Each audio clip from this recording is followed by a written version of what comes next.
Hello friends, ज्ञान classes academy में आप सभी साथियों का स्वागत है। आज की क्लास में पढ़ाने वाले हैं डीएलएड फोर्थ सेमेस्टर शांति शिक्षा एवं सतत विकास राजन सीरीज में दिए हुए अतिलिखित प्रश्नों को स्टार्ट करने से पहले साथियों बताना चाहेंगे कि आप सभी को टेलीग्राम पर पीडीएफ प्रोवाइड होगा। उसके लिए हमने टारगेट भी बना दिया है साथियों को 5000 सब्सक्राइबर्स जैसे कंप्लीट होंगे तो आप सभी को पीडीएफ प्रोवाइड हो जाएगी। नहीं तो आप यहीं से जो है 2 बार 3 बार रिवीजन करेंगे तो आप सभी को जो है अच्छे से क्लियर हो जाएगा। ठीक है, तो चलिए स्टार्ट करते हैं और आप सभी जो है वीडियो को शेयर कर दीजिएगा और लाइक कर दीजिएगा। पहली बार आए तो सब्सक्राइब करके रखिएगा। आइए स्टार्ट करते हैं और पहला प्रश्न यहाँ पर दिया गया है, केंद्रीकरण विधि क्या है? उत्तर है, केंद्रीकरण विधि से अभिप्राय है कि सत्ता शीर्ष या उसके आसपास एकत्र होनी चाहिए। मतलब जो केंद्रीकरण होता है किसी भी चीज़ों पर नियंत्रण करने के लिए जो सबसे ऊपर का व्यक्ति होता है उसी को तो केंद्रीकरण कहेंगे। तो उस बीच में रखेंगे। जैसे केंद्र सरकार है तो भारत को पूरे चला रही है। ठीक है, वैसे ही स्कूल अगर चलाना है, संस्था चलानी है तो स्कूल में बनवाना क्या है, कैसे इसको एकत्र किया जाएगा। ठीक है, टीचर कितने रखना है। ठीक है, तो जो मेन जिम्मेदार होता है उसको बीच में रखा जाता है, उसी को केंद्रीकरण मान सकते हैं, कहते हैं। ठीक है, प्रश्न संख्या 2 है, प्राणायाम से क्या अभिप्राय है, लिखिए। अथवा प्राणायाम किसे कहते हैं? उत्तर है, प्राणायाम 2 शब्दों से मिलकर के बना है, प्राणधन आयाम। यहाँ प्राण का अर्थ है श्वास, श्वासोच्छ्वास वायु, और आयाम का अर्थ है लंबाई, विस्तार। इस प्रकार प्राणायाम का अर्थ है श्वासों का विस्तार एवं नियंत्रण। उपनिषदों में प्राणायाम को नाड़ी शक्ति के उपाय के रूप में स्वीकार किया गया है। और अगला है प्रश्न संख्या 3, बहिरंग योग कौन कौन से हैं, बताइए। अथवा बहिरंग योग क्या है? तो उत्तर है, यम, नियम, आसन, प्राणायाम, प्रत्याहार को बहिरंग योग कहते हैं। प्रश्न संख्या 4 है, नैतिकता के पंचमूल सूत्र लिखिए। तो उत्तर हो जाएगा, नैतिकता के पंचमूल सूत्र हैं सत्यनिष्ठा, सम्मान, दया, न्याय, कर्तव्य, जिम्मेदारी। प्रश्न संख्या 5 है, सतत विकास के 3 आयाम कौन कौन से हैं? तो सतत विकास के 3 आयाम हैं, आर्थिक, सामाजिक तथा पर्यावरणीय। प्रश्न संख्या 6 है, उन कारकों या उन कारणों को बताइए जो किशोरावस्था में हिंसा के रूप में प्रकट होते हैं। तो उत्तर है, किशोरावस्था में शारीरिक, मानसिक और संवेगात्मक विकास अधिकतम रूप से होते हैं। इनके फलस्वरूप किशोरावस्था में प्रतिष्ठा, स्वतंत्रता, काम संबंधित जीवन दर्शन आदि की आवश्यकताएं प्रबल हो जाती हैं। असंतोषजनक पारिवारिक संबंध, विद्यालयी कार्यों में पिछड़ापन, साथी संबंधों का अनुचित होना, संचार माध्यमों का अनुचित प्रभाव आदि किशोरों की आवश्यकताओं को पूर्ण करने में बाधक होते हैं। इससे किशोरों में हिंसात्मक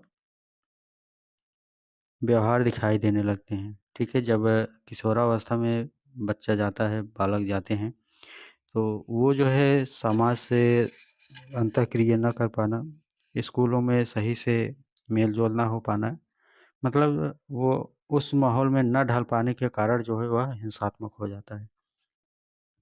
ठीक है, किसी भी चीज़ों को बार-बार अगर किसी को फ़ोर्स किया जाएगा कि नहीं ये चीज़ गलत किए हो, तो वो धीरे-धीरे नहीं भी किया होगा फिर उसमें घुस जाएगा और अधिक ही ज़्यादा गलती करने लगेगा। ठीक है, प्रश्न संख्या 7 है, नैतिक शिक्षा की कोई एक परिभाषा बताइए। तो उत्तर है, बालक का सामाजिक विकास करने वाली व्यक्तित्व का संतुलित एवं सर्वांगीण विकास तथा उनका दृष्टिकोण उदार बनाने वाली शिक्षा को ही नैतिक शिक्षा कहते हैं। प्रश्न संख्या 8 है, जनसंचार का अर्थ बताइए। तो उत्तर है, जनसंचार से तात्पर्य उन सभी साधनों के अध्ययन एवं विश्लेषण से है, जो एक साथ बहुत बड़ी जनसंख्या के साथ संचार संबंध स्थापित करने में सहायक होते हैं। जनसंचार के माध्यम से संचार शब्द की उत्पत्ति संस्कृत के चर धातु से हुई है, जिसका अर्थ है चलना। प्रश्न संख्या 9 है, स्थिति प्रज्ञ क्या है? तो अर्थ है दुखों की प्राप्ति होने पर जिनके मन में उद्योग नहीं होता, सुखों की प्राप्ति में सर्वथा निष्क्रिय तथा जिनके राग भय क्रोध नष्ट हो गए हैं, ऐसा स्थिति बुद्धि कहा जाता है। अथवा जिस काल में पुरुष मन में स्थित संपूर्ण क्रमनाओं को भली भांति त्याग देता है, आत्मा में ही संतुष्ट रहता है, उस काल में वह स्थिति प्रज्ञ कहा जाता है। अगला है प्रश्न संख्या 10, अनुच्छेद 325 किससे संबंधित है? तो उत्तर है अनुच्छेद 325 संबंधित है कोई भी व्यक्ति केवल धर्म, वर्ग, जाति, लिंग या इनमें से किसी भी आधार पर निर्वाचन नामावली में शामिल होने के लिए अयोग्य नहीं होता। प्रश्न संख्या 11 है, अहिंसा मूलक समाज की विशेषता लिखिए। तो उत्तर है अहिंसा मूलक समाज की विशेषता उनके सदस्यों के व्यक्तिगत तथा सामाजिक जीवन से प्रकट होता है। ऐसे समाज में अहिंसा, सत्याग्रह, संयमित आचरण, क्षमाशीलता, प्रेम व सहानुभूति, संतोष, विवादों का शांतिपूर्ण समाधान, हिंसा एवं उपद्रव का अभाव आदि का महत्व होता है। प्रश्न संख्या 12 है, शांति के लिए शिक्षा की प्रमुख बाधाएं क्या है? तो शांति के लिए शिक्षा की प्रमुख बाधाएं आतंकवाद, जातिवाद, भाषावाद, ठीक है, जो भाषा बोली जाती है, धार्मिक संकीर्णता, ठीक है। तो ये सभी जो है शांति के लिए शिक्षा की प्रमुख बाधाएं हैं। अगर शांति की बात करें तो आतंकवाद में जानते ही हैं शांति नहीं हो सकती, भाषावाद में, जातिवाद में, धार्मिक संकीर्णता में, तो ये सभी जो है इसमें शिक्षा ग्रहण करने में भी प्रॉब्लम आएगी, ठीक है, शांति भी नहीं रहेगी। प्रश्न संख्या 13 है, व्यक्तित्व, पर्सनालिटी किसे कहते हैं अथवा व्यक्तित्व की प्रकृति बताइए अथवा व्यक्तित्व की एक परिभाषा लिखिए, ठीक है। तो उत्तर है व्यक्तित्व किसी व्यक्ति के बाह्य तथा आंतरिक गुणों की व्याख्या करता है। रैंक्स के अनुसार व्यक्तित्व समाज द्वारा मान्य एवं अमान्य गुणों का संगठन है। वुडवर्थ के अनुसार व्यक्तित्व के व्यवहार का समूचा सार ही उसका व्यक्तित्व होता है। प्रश्न संख्या 14 है, व्यक्तित्व की 2 विशेषताएं लिखिए अथवा व्यक्तित्व के 5 प्रमुख गुण कौन कौन से हैं? तो व्यक्तित्व को जो 5 गुण होते हैं, पहला है अनुभव के प्रति खुलापन, और दूसरा है चैतन्य, तीसरा है बहिर्मुखता और सहमतिजनता, ठीक है, और पांचवा है स्नायु विकृति। प्रश्न संख्या 15 है, चैतन्यता से आप क्या समझते हैं, ठीक है। तो उत्तर है चैतन्यता व्यक्तित्व का प्रमुख गुण है। इसके आधार पर ही व्यक्ति अपने कार्य एवं व्यवहार को प्रदर्शित करता है। प्रश्न संख्या 16 है, चित्त प्रवृत्ति की अवधारणा स्पष्ट कीजिए। तो चित्त प्रवृत्ति से आशय, चित्त प्रवृत्ति स्वभाव व्यक्तियों के व्यक्तित्व से संबंधित स्वभाव होता है। अधिकांशतः यह कहा जाता है कि उस व्यक्ति का स्वभाव अच्छा है, उस व्यक्ति का स्वभाव अच्छा नहीं है। चित्त प्रवृत्ति के द्वारा ही व्यक्तित्व का निर्धारण समाज द्वारा किया जाता है। थॉमस एवं हर्बर्ट ब्रिज द्वारा चित्त प्रवृत्ति संबंधित 9 विशेषताओं को बताया गया है, ठीक है। मतलब अपने आप से समझ लेना अगले वाले व्यक्ति को कि व्यक्ति किस प्रकार का है, ठीक है, हाव भाव, रहन सहन, सब कुछ। और इसको जानने के लिए 9 तरीके बताए गए हैं, हर्बर्ट ने बताया है, ठीक है।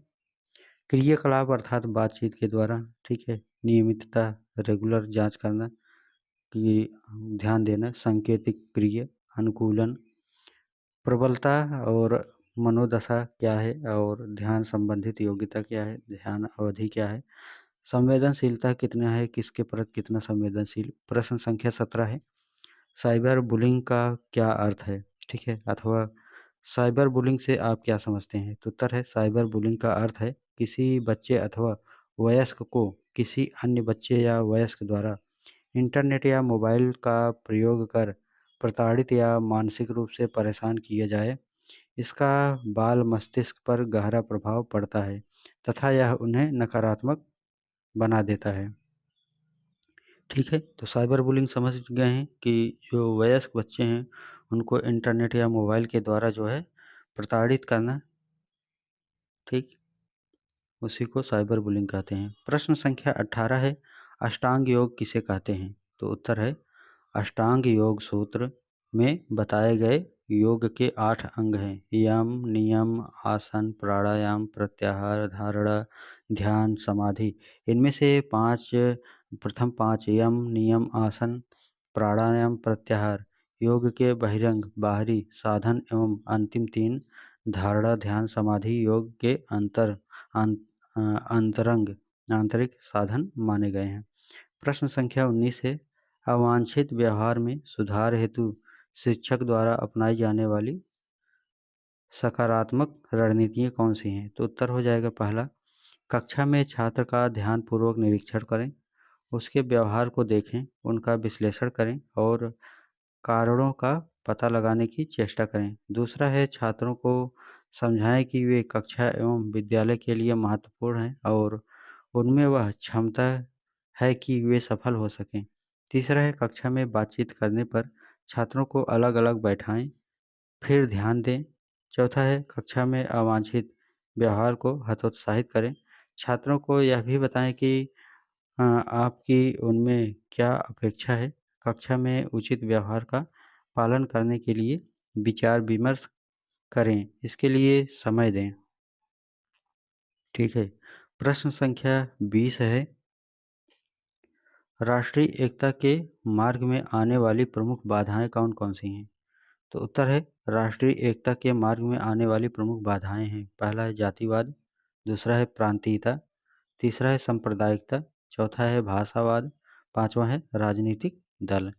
ठीक है, और छठवां यहाँ पर बात करेंगे तो भारतीय नागरिकों के विविध धर्मों में विश्वास की कमी, सातवां है अनुपयुक्त शिक्षा की समस्या, आठवां है अच्छे नेतृत्व की समस्या, नौवां है आर्थिक असमानता की समस्या, दसवां है निरपक्षता। ठीक है, तो ये सभी जो है राष्ट्रीय एकता के मार्ग में आने वाली प्रमुख बाधाएं हैं। ठीक है, इन सभी को छोड़ना काफ़ी ज़्यादा इम्पोर्टेंट हो जाता है। जब तक ये छोड़ा नहीं जाएगा, ठीक है, तब तक देश हित में नहीं जा सकता और आगे प्रगति नहीं कर सकता। ठीक है, तो इन सभी में जो-जो दिया गया है, इन सभी का सभी जितने भी नागरिक हैं, सभी को पालन करना बहुत ही ज़्यादा इम्पोर्टेंट होता है। इन सभी को जो है अ, ध्यान में देते हुए इन सभी को पालन नहीं करना है। ठीक है, चलिए अगला दिए गए प्रश्न संख्या 21, वर्तमान समय में शांति शिक्षा की आवश्यकता क्यों है? तो उत्तर है, वर्तमान समय में शांति शिक्षा की आवश्यकता निम्नलिखित कारणों से है, जैसे सामाजिक गुणों के विकास हेतु और दूसरा है नैतिक गुणों के विकास हेतु। ठीक है, आदर्शवादी मूल्यों के विकास हेतु, प्रकृति से प्रेम हेतु। प्रश्न संख्या 22 है, शांति शिक्षा का अर्थ बताइए अथवा शांति शिक्षा क्या है? तो उत्तर है, वह शिक्षा जो समाज में शांतिमय वातावरण का सृजन करती है, शांति शिक्षा कहलाती है। शांति शिक्षा से प्रभावित व्यक्ति आदर्शवादी, सदाचारी तथा प्रकृति प्रेमी होता है। प्रश्न संख्या 23 है, हिंसा का प्रभाव बताइए। तो हिंसा का प्रभाव है, पहला मानसिक अशांति, दूसरा है सामाजिक असंतुलन, तीसरा है धन की हानि, चौथा है विनाश का वातावरण, पांचवा है जीवन का विनाश। प्रश्न संख्या 24 है, हिंसा के कौन-कौन से प्रकार हैं? नामांकन चित्र बनाइए, अथवा कह सकते हैं कि हिंसा कितने प्रकार की होती है? तो उत्तर है, हिंसा निम्न प्रकार की होती है। पहला है मौखिक, दूसरा है मनोवैज्ञानिक, तीसरा है शारीरिक, चौथा है ढांचा। ठीक है, और पाँचवाँ है लोकप्रिय संस्कृति में अश्लीलता। अगला देखेंगे तो साथियों प्रश्न संख्या 25 दिए गए हैं और इसमें पूछा गया है कि हिंसा के मोर्चे क्या-क्या होते हैं, ठीक है? तो आइए देखते हैं हिंसा के मोर्चे, ठीक है? मतलब जो हिंसा किया जाता है किस-किस के द्वारा जो है हिंसा हो सकता है। तो जाति देख कर के भी जो है हिंसा होती है, ठीक है? दूसरा है लिंग, देखते हैं कि जेंडर वाइज़ जो है बहुत ज़्यादा होता है, ट्रांसजेंडर अगर है कोई तो हीन भावना से देखा जाता है, सभी नहीं लेकिन कहीं न कहीं तो कुछ न कुछ भेदभाव तो हो ही जाता है, ठीक है? भेदभाव बात करें तो भेदभाव हो जाता है, ये ज़रूरी नहीं है कि किसी में हो, हर जगह हो जाता है, ठीक है? एक पक्ष की बात नहीं है। भ्रष्टाचार की बात करें तो ज़रूरी नहीं है कि एक ही पक्ष हो, कोई भी भ्रष्टाचारी हो सकता है, ठीक है? तो अगर भ्रष्टाचार होगा तब भी जो है हिंसा होती है वहाँ पर। किसी को अगर जॉब चाहिए तो पता लगा वो एक अच्छा खासा स्टूडेंट है उसको नहीं मिल पाया जो कि योग्य है, एक अयोग्य व्यक्ति पैसे दे कर के हो जा रहा है, तो भ्रष्टाचार ही हुआ। सांप्रदायिकता इसी प्रकार से है, ठीक है? विज्ञापन, विज्ञापन जो है हो जाता है, निर्धनता जो है, गरीबी भी हिंसा के कारण बन जाते हैं। प्रश्न संख्या 26 दिए गए हैं कि तनाव की परिभाषा लिखिए। तो उत्तर हो जाएगा तनाव व्यक्ति की वह मनोदशा है जिनमें व्यक्ति का व्यवहार असामान्य हो जाता है।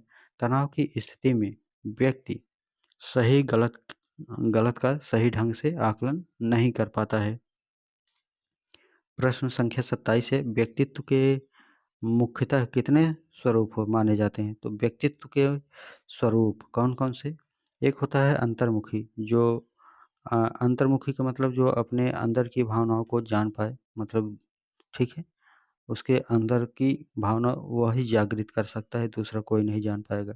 दूसरा है बहिर्मुखी, बहिर्मुखी का मतलब है वो अ, बोल सकता है दूसरे एरिये पे के फील्ड में जा कर के वह उसमें जमा सकता है। उभयमुखी का मतलब होता है वह जो है अ, अंतर्मुखी और उभयमुखी मतलब दोनों इसमें आ जाता है, ठीक है? समाज में भी जो है घुल-मिल लेगा, अकेले भी रह सकता है, तो ये सभी जो है उनकी पर्सनैलिटी है, ठीक है? अगला है प्रश्न संख्या 28 क्रेस्मर के अनुसार व्यक्तित्व कितने प्रकार का होता है? तो उत्तर है क्रेस्मर के अनुसार व्यक्तित्व 4 प्रकार का होता है, पिकनिक, एस्थेनिक, एथलेटिक और डिस्प्लास्टिक। अगला है प्रश्न संख्या 29 ठीक है? प्रश्न संख्या 29 कमेंट में लिखिएगा साथियों, ठीक है? प्रश्न संख्या 29 का उत्तर बताइएगा, ठीक है? और बताइएगा कि वीडियो कैसा लगा कमेंट में और ठीक है? वीडियो को लाइक शेयर कर दीजिएगा। और आप कहाँ-कहाँ से देख रहे हैं साथियों? हमारी वीडियो जो है कहाँ-कहाँ तक पहुँच रही है? ये ज़रूर कमेंट में बताइएगा, किस डिस्ट्रिक्ट से देख रहे हैं? अगला है प्रश्न संख्या 29 शेल्डन ने व्यक्तित्व को कितने भागों में विभाजित किया है? तो शेल्डन ने व्यक्तित्व को 3 भागों में विभाजित किया है, एंडोमॉर्फिक, मेसोमॉर्फिक, एंडोमॉर्फिक, ठीक है? प्रश्न संख्या 30 है न्यूमैन तथा स्टर्न ने व्यक्तित्व को कितने भागों में विभाजित किया है? तो न्यूमैन तथा स्टर्न ने व्यक्तित्व को 2 भागों में विभाजित किया है। पहला है विश्लेषणात्मक, दूसरा है संश्लेषणात्मक।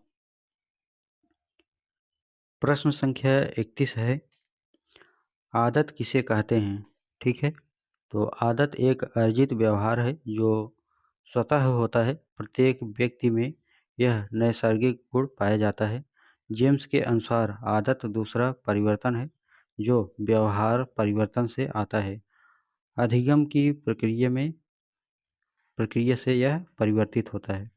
प्रश्न संख्या 32 है अच्छे चरित्र के गुण बताइए। तो अच्छे चरित्र के गुण पहला है आत्मानुशासन, दूसरा है दृढ़ निश्चय, तीसरा है विश्वसनीयता, चौथा है कर्मनिष्ठा, पाँचवा है विवेकशीलता। प्रश्न संख्या 33 है नैतिकता का अर्थ बताइए।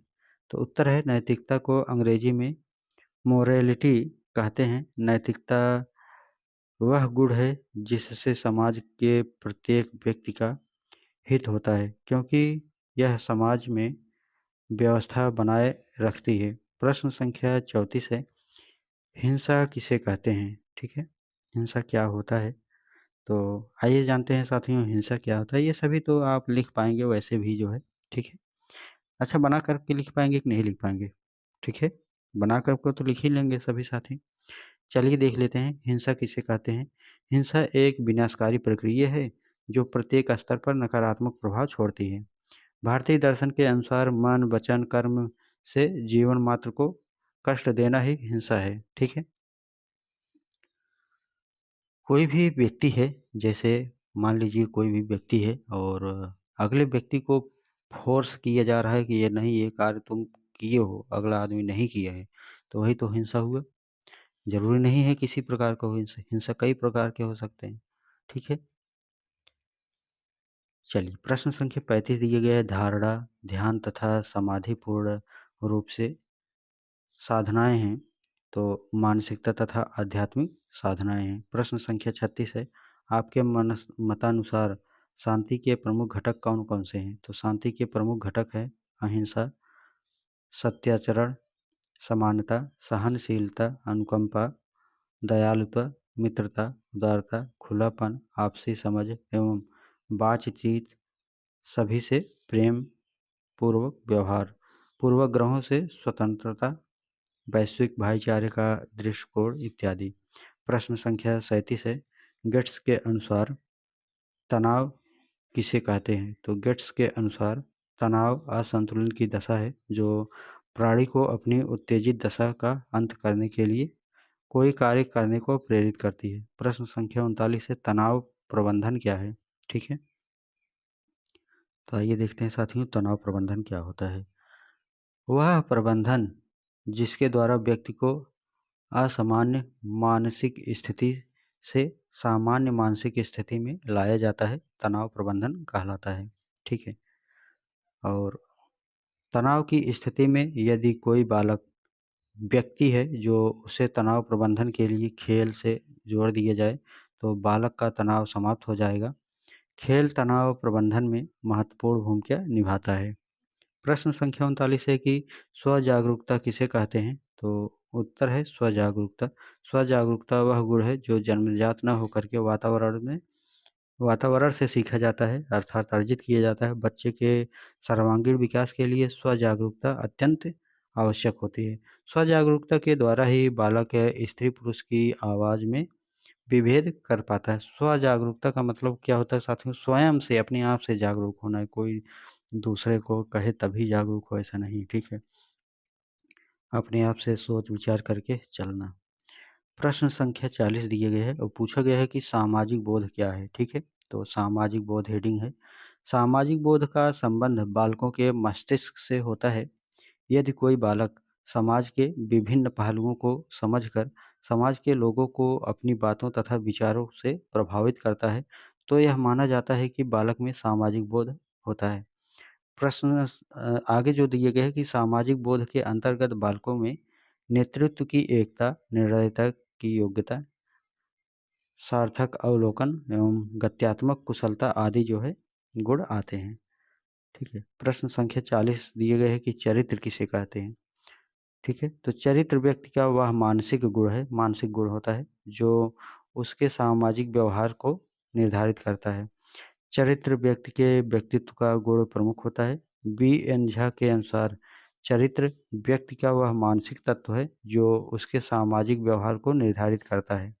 ठीक है, यह एक मानसिक संरचना है जो उसकी सभी क्रियाओं के मूल में विद्यमान रहती हैं। ठीक है, क्या है मानसिक क्रिया है। ठीक है, मानसिक क्रिया के द्वारा ही जो है ठीक है अगला आदमी से व्यवहार किस प्रकार से किया जाता है उसी को चरित्र कहते हैं। ठीक है, प्रश्न संख्या 42 है और पूछा जाता है कि तनाव कम करने के किन्हीं दो प्रत्यक्ष विधियों का उल्लेख कीजिए। ठीक है, तो उत्तर है तनाव कम करने की दो प्रत्यक्ष विधियां। पहला है मूवमेंट, दूसरा है श्वसन क्रिया। प्रश्न संख्या 43 है, मानवाधिकार शिक्षा के कोई दो उद्देश्य लिखिए। तो मानवाधिकार शिक्षा के दो उद्देश्य कौन-कौन से? पहला है विश्व बंधु की भावना जागृत करना, दूसरा है समानता की भावना जगाना। प्रश्न संख्या 44 है, प्रभावी शांति निर्माण निर्माता बनाने हेतु विद्यार्थियों में कौन से व्यक्तित्व कौशल विकसित किए जाने चाहिए? ठीक है, तो उत्तर है प्रभावी शांति निर्माता बनाने हेतु विद्यार्थियों में खुलापन होना चाहिए, बहिर्मुखता, कर्तव्य निष्ठा, सहमतता आदि जो है व्यक्तिक कौशल विकसित किया जाना चाहिए। प्रश्न संख्या 45 है, एसडीजी का पूरा नाम लिखिए। तो संसाधनी विकास शिक्षा। प्रश्न संख्या 46 है, शांति से क्या अभिप्राय है? तो उत्तर है मानव शांति की समस्या अनादिकाल से चली आ रही है। शांति के अंतर्गत वह अस्थायी भावना जिससे प्रेरित होकर एक व्यक्ति, समूह, समाज या देश दूसरे द्वारा अनुसरित विचारों के प्रति सहिष्णुता और भाईचारे के भाव का निरंतर प्रवाह करता है। ठीक है, अगला दिए गए है प्रश्न संख्या 47 और पूछा गया है कि भारतीय जीवन मूल्य पर प्रकाश डालिए। ठीक है, भगवद गीता में व्यक्ति के व्यक्तित्व के विकास के लिए 26 सद्गुण बताए गए हैं और जो निम्न है: आशय, सत्व, शुद्धि, दान, यज्ञ, स्वाध्याय, तप, अहिंसा, सत्य, अक्रोध, त्याग, शांति, सभी प्राणियों पर दया, क्षमा, अहंकार, शून्य, घृणा से दूर रहना है। प्रश्न संख्या 48 है, सर्वोदयी कार्यक्रम पर टिप्पणी लिखिए। तो उत्तर हो जाएगा सर्वोदयी समाज में सभी सुख होते हैं। सर्वोदय का रास्ता प्रेम है और प्रेम द्वारा ही जो है शांति स्थापित हो सकती है। प्रश्न संख्या 49 है, व्यक्तित्व विकास की अवस्थाएं बताइए। ठीक है, तो व्यक्तित्व विकास की जो अवस्थाएं हैं वो निम्न है। कौन कौन सी है? पहला है जन्म से पूर्व की अवस्था, दूसरा है शैशवावस्था, तीसरा है बाल्यावस्था, चौथा है किशोरावस्था। प्रश्न संख्या 50 है, अंतरंग योग क्या है? ठीक है, अथवा अंतरंग योग किसे कहते हैं? तो उत्तर हो जाएगा धारणा, ध्यान तथा समाधि को अंतरंग योग कहते हैं। यम अर्थात अष्टांग योग क्या है? तो यम अष्टांग योग का पहला चरण है। यम का अर्थ है नैतिक शिष्टाचार। चित्त को स्थिर रखने का प्रमुख मार्ग यम है। प्रश्न संख्या 52 पूछा गया है कि यम योग कितने प्रकार का होता है? तो यम योग जो है 5 प्रकार का होता है। कौन कौन से? पहला है अहिंसा, दूसरा सत्य, तीसरा अस्तेय, चौथा है ब्रह्मचर्य, पांचवा है अपरिग्रह। प्रश्न संख्या 53 है, समाधि किसे कहते हैं? ठीक है, तो समाधि अष्टांग योग का अंतिम चरण है। यह ध्यानाभ्यास करते समय की अवस्था है। ठीक है, जो ध्यान अभ्यास किया जाता है उस समय की अवस्था को समाधि कहते हैं। ठीक है, मतलब अलथी पलथी मार करके जो बैठ करके नहीं करते हैं, जैसे गौतम बुद्ध देखे हैं पेड़ के नीचे बैठे हुए। ठीक है, तो उसको कहते हैं। आइए, अगला है प्रश्न संख्या 54, चरित्र का निर्माण करने वाले किन्हीं दो कारकों का उल्लेख कीजिए। तो उत्तर है चरित्र का निर्माण करने वाले दो कारक है जीवन शक्ति और संवेदनशीलता।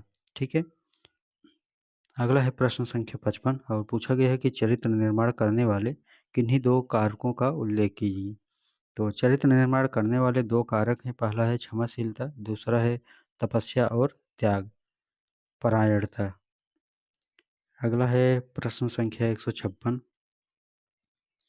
सहपाठी या साथी समूह की दो विशेषताएं बताइए। तो उत्तर है पहला, साथी समूह अपने साथी के प्रति जागरूक होना चाहिए। दूसरा है साथी समूह में आपसी आदान प्रदान होना आवश्यक है। प्रश्न संख्या 58 है, व्यक्तित्व क्या है? तो उत्तर है एक व्यक्ति का व्यक्तित्व वह है जिसके आधार पर हम कह सकते हैं कि किसी प्रदत्त परिस्थिति में वह व्यक्ति क्या करेगा। मतलब व्यक्तित्व वह होता है कि जो कोई भी परिस्थिति आए या कोई भी कार्य करेगा, किस प्रकार से किया जाएगा, किस प्रकार से करेंगे, उसी को व्यक्तित्व कहते हैं। ठीक है, क्या हिंसात्मक हो जाएंगे, क्या सही तरीके से किसी भी रिजल्ट को निकाल ले आएंगे, कोई भी अगर जैसे कोई भी घटना ही हो जाए, उस घटने में कैसे आप रिएक्ट करेंगे। ठीक है, व्यक्तित्व का परिचय उसमें आता है, ठीक है? पता चल जाता है कि आप किस प्रकार से उसमें ध्यान दे पाएँगे, कर पाएँगे। प्रश्न संख्या 58 है व्यक्तित्व के निर्धारण का तत्व क्या है? ठीक है? तो व्यक्तित्व के 3 निर्धारक तत्व होते हैं, कौन-कौन से? तो जैविक या शारीरिक निर्धारक, दूसरा है मनोवैज्ञानिक निर्धारक, तीसरा है वातावरणीय निर्धारक। आइए, प्रश्न संख्या 59 है, स्व-जागरूकता को समझाइए, ठीक है? तो स्व-जागरूकता से आशय स्वयं की ज़िम्मेदारी से है। इन ज़िम्मेदारियों में पहला है स्वयं के लिए, दूसरा है परिवार के लिए, तीसरा है स्वयं के कार्यों के लिए और चौथा है समाज के लिए, पाँचवाँ है देश के लिए, छठवाँ है अपनी उन्नति के लिए और स्व-जागरूकता के द्वारा ही आदर्श जीवन की प्रगति सार्थक हो सकती है। प्रश्न संख्या 60 है, सहपाठी से क्या आशय स्पष्ट कीजिए। सहपाठी से आशय स्पष्ट कीजिए। तो सहपाठी से आशय ऐसे समूह से है जिनमें 4-5 छात्र इकट्ठे रहते हैं, ठीक है? सहपाठी का मतलब क्या है? जिनमें 4 से 5 लोग या 3 लोग, 4 लोग मतलब जो ग्रुप में रहते हैं उसी को सहपाठी कहते हैं, ठीक है? और विद्यार्थी अगर हों तो विद्यार्थी हो जाते हैं सहपाठी, ठीक है? आगे प्रश्न संख्या 61 दिए गए है कि पुरुषार्थ चतुष्टय का क्या अर्थ है? ठीक है, तो पुरुषार्थ से तात्पर्य मानव के लक्षण या उद्देश्य से है। पुरुषार्थ पुरुष धन अर्थ पुरुष का तात्पर्य विवेक संपन्न मनुष्य से है, अर्थात विवेकशील मनुष्यों के लक्ष्यों की प्राप्ति ही पुरुषार्थ है। प्रायः मनुष्य के लिए वेद में 4 पुरुषार्थों का नाम लिया गया है, धर्म, अर्थ, काम, मोक्ष। इसलिए इन्हें पुरुषार्थ चतुष्टय भी कहते हैं, ठीक है? आइए साथियों अगला क्वेश्चन पर बढ़ते हैं, ठीक है? और आप सभी जो है कमेंट करके ज़रूर बताइएगा साथियों कि आप कहाँ से हैं, ठीक है? ताकि मुझे भी पता चले कि आप सभी कहाँ से हैं और इसको भी बता सकते हैं कि क्या आपने बैच लिए है? आपने कोई बैच लिए है या इसी से आप पढ़ कर के एग्ज़ाम दे रहे हैं? अगर आप पहली बार दे रहे हैं मतलब पहली बार अगर आप बैच नहीं लिए हैं और पहली बार वीडियो देख रहे हैं, तो मान के चलिएगा साथियों कम से कम 3 बार 4 बार आपको रिवीजन करना ही करना है, ठीक है? वीडियो से 3-4 बार देखेंगे तो अच्छे से समझ में आ जाएगा, क्योंकि हम जो है स्पीड में पढ़ रहे हैं, अगर इसको सही से पढ़ाया जाए, एक-एक शब्दों को लेकर के चला जाए, तो मान के चलिए साथियों 8 से 10 घंटे का इसमें वीडियो बनेगा, ठीक है? लेकिन बहुत ज़्यादा कठिन नहीं है, सरल है, समझाते हुए जो कठिन लग रहा है, समझाते हुए चल रहे हैं तो कोई दिक्कत नहीं होने वाली है। आइए, बात कम करते हैं क्योंकि लॉन्ग वीडियो है, बाद में एग्ज़ाम के टाइम देखेंगे तो दिक्कत होगी। प्रश्न संख्या 62 है, राष्ट्रीय एकता की क्या आवश्यकता है? ठीक है, तो उत्तर है राष्ट्रीय एकता की आवश्यकता इसलिए है क्योंकि इसके अभाव में हम पुनः दासतापूर्ण जीवन व्यतीत करने के लिए एक प्रतिबद्ध हो सकते हैं। प्रश्न संख्या 63 है, चरित्र निर्माण का क्या तात्पर्य है? तो अर्थ हो जाएगा अथवा पूछा जाता है कि चरित्र निर्माण का अर्थ स्पष्ट कीजिए। तो उत्तर हो जाएगा चरित्र निर्माण मूल्यों और दृष्टिकोणों और परिणामी कार्यों का गहराई से आंतरिक पैटर्न है जो अक्सर जीवन के पूर्ण संज्ञानात्मक ज्ञान में प्राकृतिक और सामान्य शैक्षिक पैटर्न के माध्यम से स्थापित होते हैं जो छोटे बच्चों के लिए उपयुक्त होते हैं। प्रश्न संख्या 64 है मानवाधिकार शब्द से क्या आशय है? तो उत्तर है मानवाधिकार वे अधिकार हैं जो किसी भी व्यक्ति को जन्म के साथ ही मिल जाते हैं। दूसरे शब्दों में कहें तो किसी भी व्यक्ति के जीवन स्वतंत्रता समानता प्रतिष्ठा का अधिकार ही मानवाधिकार होता है। प्रश्न संख्या 65 है सत्याग्रह से क्या तात्पर्य है? तो सत्याग्रह का मूल अर्थ है सत्य के प्रति आग्रह, सत्य धन आग्रह, सत्य को पकड़े रहना और इसके साथ अहिंसा को मानना। प्रश्न संख्या 66 है नैतिकता क्या है? ठीक है, तो नीति के अनुसार व्यवहार करना नैतिकता है। प्रश्न संख्या 67 है नैतिक शिक्षा किसे कहते हैं? तो बालक का सामाजिक विकास करने वाली व्यक्तित्व का संतुलित तथा सर्वांगीण विकास तथा उनका दृष्टिकोण उदार बनाने वाली शिक्षा को नैतिक शिक्षा कहते हैं। प्रश्न संख्या 68 है नैतिक शिक्षा के कोई दो उद्देश्य बताइए। तो पहला है नैतिकता का विकास, दूसरा है आध्यात्मिक विकास। प्रश्न संख्या 69 है, समाज अनुकूलन विकास क्या है? तो समाज अनुकूलन विकास का सीधा अर्थ समाज के अनुरूप व्यक्ति के विकास से है। इस प्रक्रिया को सामाजिकरण कहा जाता है। अगला है प्रश्न संख्या 70, उद्दीपक एवं अनुक्रिया सिद्धांत किसने दिए? तो उद्दीपक एवं अनुक्रिया सिद्धांत प्रसिद्ध मनोवैज्ञानिक वाटसन ने दिए। प्रश्न संख्या 71 है, सामाजिक बोध की परिभाषा दीजिए। तो बैरन एवं वायरने के शब्दों में सामाजिक बोध का आशय सामाजिक विश्वास के बारे में उपलब्ध सूचनाओं की व्याख्या, विश्लेषण, स्मरण तथा उपयोग करने से है। प्रश्न संख्या 72 है, आक्रामकता की एक परिभाषा लिखिए। तो उत्तर है, मायर्स ने आक्रामकता को परिभाषित करते हुए लिखा है कि आक्रामकता वह शारीरिक या मौखिक व्यवहार है जो किसी व्यक्ति को आघात पहुंचाने के उद्देश्य से किया जाता है। प्रश्न संख्या 73 है, आक्रामकता के प्रकार बताइए। तो उत्तर है, आक्रामकता के मुख्य दो विशिष्ट प्रचार प्रचलित हैं। पहला है शारीरिक आक्रामकता का व्यवहार, दूसरा है मौखिक आक्रामकता व्यवहार। प्रश्न संख्या 74 है, सहपाठी समूह के लाभ बताइए। तो सहपाठी समूह के निम्न लाभ होते हैं। ठीक है, जो सहपाठी या दोस्त जो होते हैं उनका क्या क्या लाभ होता है, तो आइए देखते हैं। पहला दिया गया है, सहपाठी समूह के सदस्यों में आत्मविश्वास बढ़ता है। जैसे 4 दोस्त मिल गए हैं तो अरे यार चलो कर लेंगे, हो जाएगा, तो हो भी जाता है। ठीक है। दूसरा है वह आत्मनिर्भर होना सीखते हैं। ठीक है, वो जब ग्रुप में होते हैं तो बातें होती हैं ना, और आत्मविश्वास तो बढ़ता है, निर्भरता धीरे धीरे बढ़ जाती है। सहयोग की भावना पनपती है, मतलब एक दूसरे की सहयोग करते हैं। अगर वो बच गए हैं तो निकालने का प्रयास करेंगे, उनको नहीं आता है तो जो है क्वेश्चन को पढ़ाने का प्रयास करेंगे। ठीक है, सहपाठी में जो है एक दूसरे का सहयोग किया जाता है। बुक नहीं है तो बुक एक दूसरे को दे देंगे। इनमें हम की भावना पाई जाती है। इसमें जो है हम की भावना पाई जाती है, मतलब मैं कर लूँगा, हम कर लेंगे, मैं नहीं हम। ठीक है।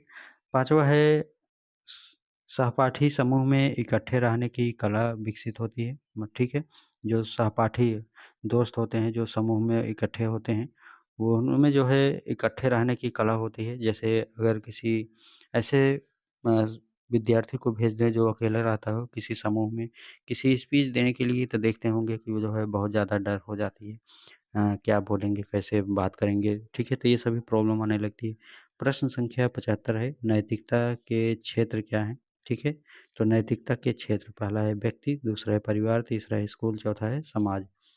प्रश्न संख्या 76 है, गांधी जी के अनुसार वे कौन से तत्व हैं जो शांति स्थापना हेतु महत्वपूर्ण है? तो गांधी जी ने शांति स्थापना के निम्न आचरण अपनाने पर बल दिया है। कौन कौन से? सत्य, अहिंसा, संयमित आचरण, क्षमाशीलता, प्रेम, संतोष, सत्याग्रह आदि। प्रश्न संख्या 77 है, आंतरिक शक्ति क्या है? तो उत्तर है आंतरिक शक्ति, ठीक है, आंतरिक शांति क्या है? सॉरी, आंतरिक शांति क्या है? तो आंतरिक शांति व्यक्ति के मन की वह अवस्था है जिसमें व्यक्ति का आत्म विकास होता है। आंतरिक शक्ति की स्थिति में व्यक्ति आदर्शवादी बनता है। प्रश्न संख्या 78 है, ध्यान किसे कहते हैं? तो उत्तर है चेतना का विकेंद्रीकरण ही ध्यान कहलाता है। ध्यान एवं रुचि एक ही सिक्के के दो पहलू हैं। ठीक है। प्रश्न संख्या 79, अष्टांग के प्रथम दो चरण यम तथा नियम किस अभ्यास से संबंधित है? तो आचरण संबंधित अभ्यास है। प्रश्न संख्या 80 है, अष्टांग के दो चरण आसन और प्राणायाम किस अभ्यास से संबंधित है? तो भौतिक रूप से योगाभ्यास से संबंधित है। प्रश्न संख्या 81 है, हिंसा से अभिप्राय स्पष्ट कीजिए। तो उत्तर है हिंसा को आमतौर पर परिवार, घर के सदस्यों, अंतरंग साथी, सहयोगियों, व्यक्तित्व या समूहों पर नियंत्रण स्थापित करने के उद्देश्य से व्यवहार की एक पद्धति के रूप में समझा जाता है। प्रश्न संख्या 82 है, हिंसा के कुल कितने रूप देखने को मिलते हैं?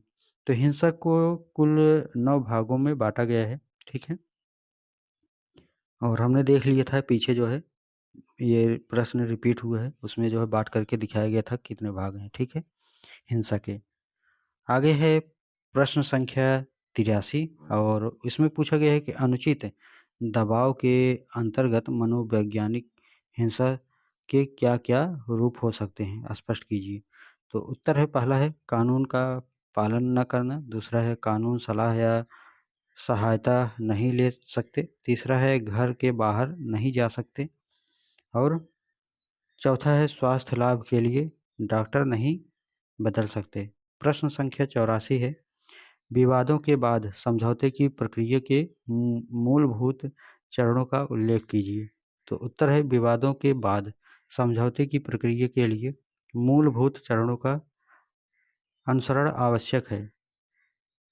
पहला दिया गया है वातावरण को प्रेरक एवं भयमुक्त बनाना, दूसरा है आत्मविश्वास तथा भरोसा जागृत करना, तीसरा है यथार्थ को स्वीकार करना, चौथा है न्याय की स्थापना करना। प्रश्न संख्या 85 है गांधी जी के अनुसार शांति स्थापित करने का प्रमुख साधन क्या है? तो गांधी जी ने शांति की स्थापना करने हेतु शिक्षा को प्रमुख आधार बताया है। प्रश्न संख्या 86 है योग क्या है?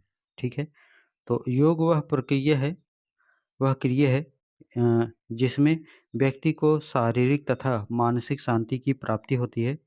चित्त को एकाग्र करने का योग सबसे महत्वपूर्ण साधन है। प्रश्न संख्या 87 है अष्टांग योग का संबंध किस विद्वान महर्षि से है? तो अष्टांग योग का संबंध जो है पतंजलि से है, ठीक है। योग जो है पतंजलि से ही संबंधित है, साथियों जानते ही हैं, कई बार ये क्वेश्चन जो है पढ़ने को मिला है, ठीक है, मिला होगा आप सभी को। 88 प्रश्न संख्या है पूछा गया है कि शांति मूल किसे कहते हैं? ठीक है, तो शांति मूल के अंतर्गत विश्व बंधुता एवं मानव हित सर्वोपरि होता है। मानवीय कल्याण की शांति मूल्यों का सर्वोच्च उद्देश्य होता है, ठीक है। तो वीडियो साथियों कैसा लग रहा है बताइएगा कमेंट में और आइए आगे बढ़ते हैं, जल्दी से इसको समाप्त करते हैं क्योंकि वीडियो लॉन्ग जा रहा है, ठीक है, और लास्ट तक बने रहिएगा। आइए प्रश्न संख्या 89 है लोकतंत्र क्या है? तो उत्तर है अब्राहम लिंकन के अनुसार लोकतंत्र शासन का वह रूप है जिनमें जनता का जनता के द्वारा और जनता के लिए शासन हो। प्रश्न संख्या 90 है सतत विकास क्या है? तो उत्तर है सतत विकास को पोषणीय विकास भी कहा जाता है। मानव का संतुलित एवं स्थिर विकास जिसका संबंध प्राकृतिक संसाधनों के प्रत्येक पक्ष से है सतत विकास कहलाता है। प्रश्न संख्या 91 है कि अष्टांग योग का कौन सा चरण इंद्रिय निग्रह का उपाय बताता है? तो प्रत्याहार, ठीक है। प्रश्न संख्या 92 है आसन किसे कहते हैं? तो उत्तर हो जाएगा पतंजलि के अनुसार स्थिर सुलभ आसन अर्थात जिस मुद्रा में शरीर सुखपूर्वक स्थिर रह सके वही आसन कहलाता है। प्रश्न संख्या 93 है आसन कितने प्रकार का होता है? तो आसन 3 प्रकार के होते हैं ध्यानात्मक आसन, विश्रांतिकरण आसन, संवर्धनात्मक आसन। प्रश्न संख्या 94 है कि पूछा गया है कि धारणा किसे कहते हैं? ठीक है, धारणा जानते हैं ना कि जिसको बोला अरे धारणा उनकी वैसे ही है, सुने होंगे, उसकी वही धारणा ही है, लोगों को बोलते हुए सुने होंगे। तो क्या होती है आइए जानते हैं। धारणा किसे कहते हैं? उत्तर है चित्त को एक विषय वस्तु पर स्थित रहने की प्रक्रिया को धारणा कहते हैं, ठीक है। जैसे कोई भी एक ही जो मस्तिष्क है वह एक ही प्रकार के किसी के प्रति एक ही प्रकार का मतलब धारणा रखना, कितना भी अच्छा कार्य कर ले उसको खराब ही बोलना, कितना भी खराब हो उसको अच्छा ही बोलना, तो इसको भी समझ सकते हैं, ये भी जो है धारणा ही है एक प्रकार का, ठीक है।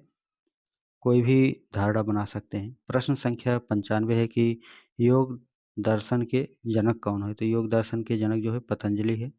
प्रश्न संख्या 96 है भारत में राष्ट्रीय मानवाधिकार आयोग का गठन कब और किस उद्देश्य से हुआ था?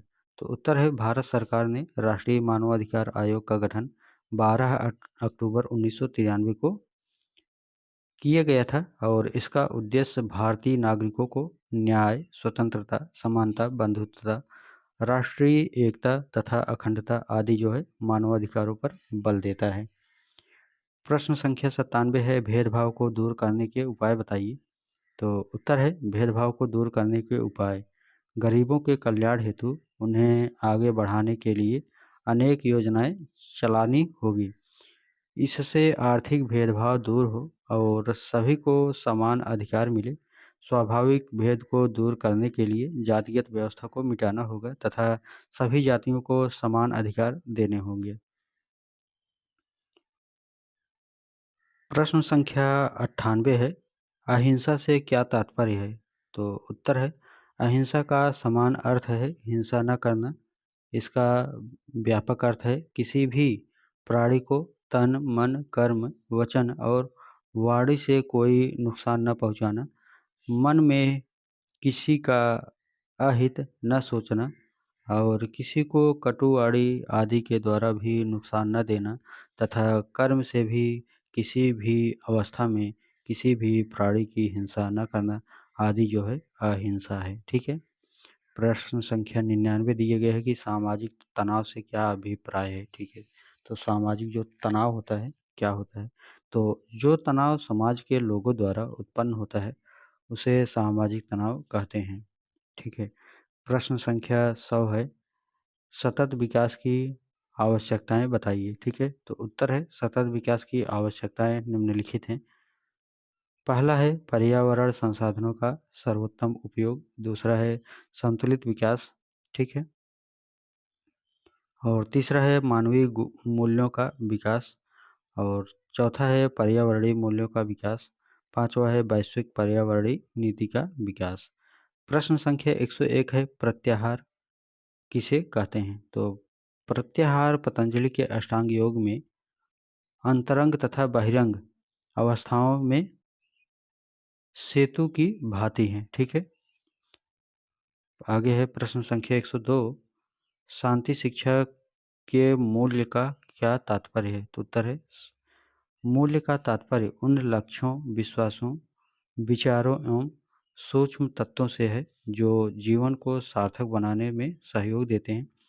शांति शिक्षा में मूल्यों का विशेष महत्व होता है। प्रश्न संख्या 103 है, योग सूत्र के 8 अंग कौन कौन से हैं? तो योग सूत्र में बताए गए योग के 8 अंग हैं। कौन कौन से? यम, नियम, आसन, प्राणायाम, प्रत्याहार, धारणा, ज्ञान, समाधि। प्रश्न संख्या 104 है, मीडिया के अंतर्गत कौन कौन से संचार माध्यमों को सम्मिलित किया है? तो उत्तर है, मीडिया से आशय संचार के ऐसे माध्यम से है जिनके द्वारा समाचार, मनोरंजन, शिक्षा, विभिन्न आंकड़ों अथवा विज्ञापनों का प्रसारण किया जाता है। इसके अंतर्गत समाचार पत्र, पत्रिकाएं, टेलीविज़न, रेडियो, टेलीफोन, फैक्स एवं इंटरनेट आदि संचार के माध्यमों से मुख्यतः सम्मिलित किया जाता है। ठीक है।